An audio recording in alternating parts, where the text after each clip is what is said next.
So I recently made this box as a prototype. Now this is all just held together with friction right now. It hasn't been permanently fixed. And I really learned a lot making this box. I tested a lot of concepts that I didn't know if I could pull off, and I halfway executed most of them. Like, that is probably the coolest way I've ever found to open a box. It has these little inlets right there so that it'll sit in flat and flush, and when you press down on it, pops it up because it's sitting on that little lip that is the same size or smaller as these inlets. The box itself has this spacer channel that I cut in, and you can see a piece broke off there because I made this just barely to size, and I just replaced it with a dowel that's super glued in place because I was in a hurry and I wanted it to be done. This is why there haven't been really any videos for like 3 weeks, is because I was making this. Another cool idea that I was testing in this one, you can see in the bottom here, sort of. See, there is a housing joint on these two sides here. It was originally going to be all 4 sides, but I just didn't feel like it in the end, and I just restricted it to these 2. The back panel has a lap cut into it on both of these edges here, and it sits in that groove. So the back panel is actually fully captured, and I don't have to do anything else to secure it down. It's in there about 1/4 inch on each side, so it's going nowhere. And there's a little extra space on the inside of the channels so that as it expands with the moisture, it's not going to tear itself apart. One last idea that I wanted to test is I wanted to drill holes here, or maybe use nails, but I'd rather do it all wood if possible. Drill holes through each of these pins into the sides and drive dowels in so that the dovetail will hold the side pieces from coming out this way, and the dowels will keep the end pieces from coming out this way, meaning it will be fully and permanently assembled. But if it's just a dowel in a hole, then when the size of the hole changes, because all of a sudden it's spring and it's raining and it's taking on a lot of water, then that might not be quite so secure a connection. So I need to design a way to improve the security of those joints. And I thought of at least 2 things to test, which is what this video is about. So I have this scrap piece of aspen here, which is just useless because I will not do anything with it, ever, probably. I can think of at least one thing I can do with it. That's not entirely fair, but it is expendable to me, and so I'm going to be using it to test my dowel theories. Now, we're all aware, or at least we ought to be, that wood changes size when it gets wet, or when it takes on moisture from the air. If you look into the... well, you can't really see the growth rings. Okay, so imagine there are growth rings there. If the growth rings are going this way and not this way, then it's going to expand like this the most, and then it's going to expand like this a little less, and it's going to expand in the grain direction almost none, like less than 1%. It's tiny. And I think we can take advantage of that, knowing the grain direction and using that to plan our dowel drilling. So if we can make it expand and then drill the hole, then drive the dowel in, and it's a tight fit, then when it comes back to equilibrium with the air, it'll contract. This is used a lot in green woodworking as a way of making permanent joints with no glue. So I have this little remnant of a poplar dowel that I'm going to be using for this. This is 1/4 inch, but just to give myself every advantage though, I'm going to be using a drill bit that's 1 size smaller than that by a 1/64 of an inch. And that's going to account for the jitter that my hand has when drilling this hole, because I can't drill a perfect hole. And neither can anybody else without a drill press. Now you might think that a brace is overkill, but I want to minimize as much jitter as possible.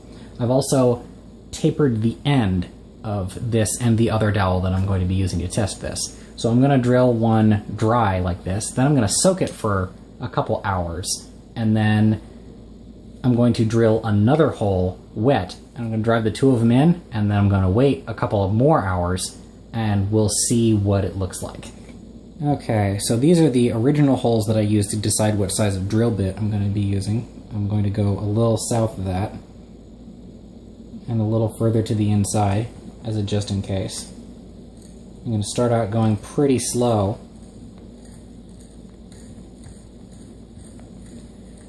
The brace being as heavy as it is doing most of the work for me, so I can concentrate on just keeping it straight. I'm watching the shadow as closely as I can so that it doesn't move. And I'm more or less directly over it. This is going a little slowly, but that I want this to be pretty precision, because the hole doesn't have to change size by that much to make a big difference. It's also worth saying that the other half of this is I could shrink the dowel by drying it out in like a toaster oven or an actual oven or something like that. And if I dry out the dowel a lot and then drive it in, then it will expand to match the size of the hole and fit a little tighter. I'm doing it this way though because it's much, much easier to control the size of the hole within the tolerances that I want than it is to control the size of the dowel, because I still have to determine the size of the dowel, what would be a tight fit, then drill the hole and drive it in to fit to that size. So this is minimizing some of the work that I have to do. So it's the next day, because I forgot about it after getting distracted by something else, and I've had this piece soaking in a bowl with a weight on it so that it immerses the entire thing. And I also, you notice, cut off just this section that I wanted to test because I didn't want the dry parts to keep it from expanding. I noticed that on one of my other test pieces that it got a lot bigger on one end than it did on the other, and that other end was towards the dry part. So just to give this technique the best possible chance that it could have, I went ahead and I cut this off so that it could absorb in and take on water from all sides. I'm not that worried about it being perpendicular. All I really need is for it to be straight, no wobbles. So I'm using my brace again.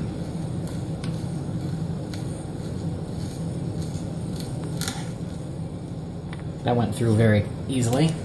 We're not going to be able to get much useful information for a couple hours out of this, because as soon as this dowel hits the wet wood, it's going to start expanding. It's going to throw the whole thing off. So we're probably going to have to come back at this like tonight or quite a while from now.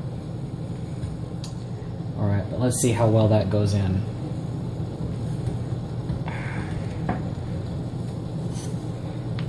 That is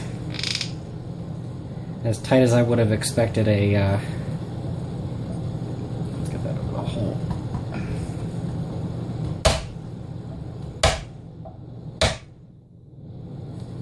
Oh boy, that's really on there. As you might be able to tell from the lighting, it is significantly later than when I originally filmed me drilling these holes. This was our original hole. This one is the original hole that is shy of the diameter of the dowel by 1/32 of an inch. This one is shy of the diameter of the dowel by 1/64 of an inch. So let's see how it did. Let's try the...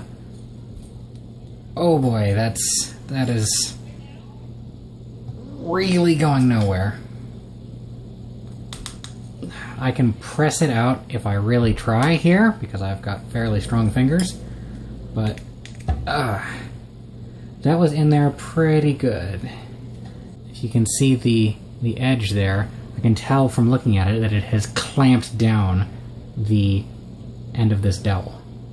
The reason I chose aspen is because it grows and shrinks at about the same proportion as a hardwood does, but I don't have to actually use a hardwood to test this, so that's convenient for me. Also, I've got a ton of it. Not a ton of it, exactly, but I have more of it than I'm actually going to use for this or anything else. Alright, let's see how well our... Okay, that was the one that was shy by a 64th only. I can see a lot of bruising from the clamp marks around the dowel on this one too. It's not going to hold like glue the way that I wanted it to, and I think part of that might be that my dowel is too soft. It might be that it would work better if I used a dowel that was a hardwood and baked it in a toaster oven for a while to take all the water out of it and then size it that way.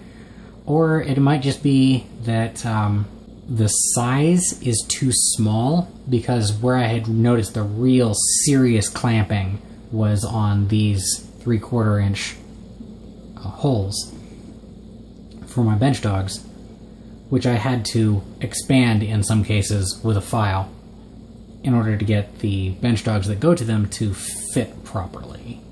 Really, I should revisit this concept in the future, but I think this is a good enough job for what I want. After all, the thing that I want to use this technique for, I don't need it to be resisting a pulling force. It just has to retain itself very well so that when it changes humidity, it's not going to just fall out, which I think this does an adequate job of doing. I might be able to get similar results by tapering a dowel and then pounding it into a hole that is very slightly too small, and that way it just fills out right at the end. That would probably also work. A lot to experiment with on this one, but I need to hurry up and edit this video so that I can have it released on time. So I'm gonna do that. Thanks for watching.